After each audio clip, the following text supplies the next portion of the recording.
guys did a nice job tonight executing the plan. I got a ton of respect for Keith and his kids and their program. They got a great program. They had a phenomenal season. This was just a better matchup for us tonight, and that's why we were able to win. But the guys did a nice job. Javante, Rob, Troy, and all their teammates really executed the things that we talked about over the last few days, and we were able to get the win, and now we're shifting our attention to the next game. The Oakland Press, you've got the tournament experience, but this year you're coming off playing in the Atlantic 10 for the first time. How do you think that's kind of, strengthened your guys, and did you notice a different attitude coming into this tournament compared to the last 2 years? No, similar attitude.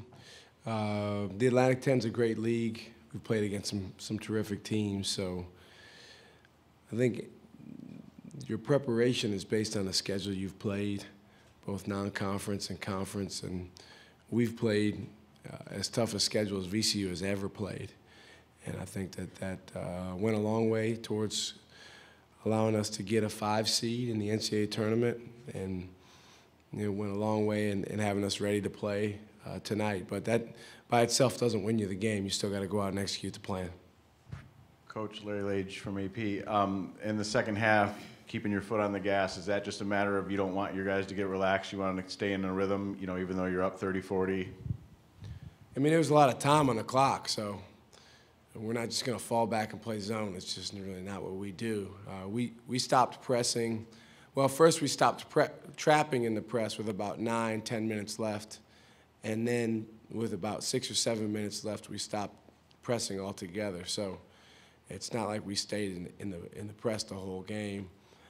But our guys are going to play aggressive on the defensive end, even if we're just playing half-court defense. And we got some deflections even in the final minutes of the game. It's how we play. You can't turn a guy off, and we're not going to just pack it in. I mean, the last thing I would ever want to do to any coach, particularly one of my best friends, is run up the score. That's just not what we do. And you can look back at our games. We don't do that.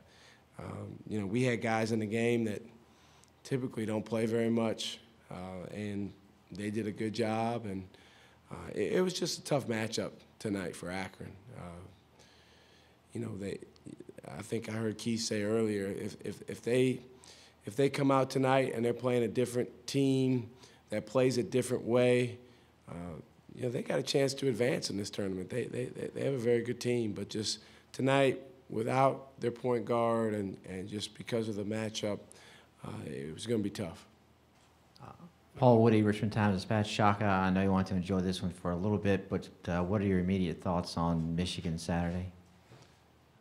I'm not going to enjoy this one at all. I mean, this is what we wanted to do. We won, but we're turning the page, man, because that's what we do this time of year.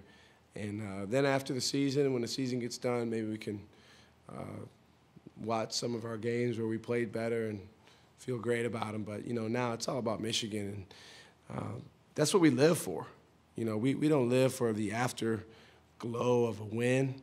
We live for the process and the journey and the opportunity to play a team that, all year long has been in or near the top 10 in the country. And that's what we'll have, and it'll be a road game. And we love that. So we're fired up about that opportunity. Michigan's got a phenomenal coach in John Beilein. They got some terrific players. They got some NBA-level guys. Great opportunity for the Rams.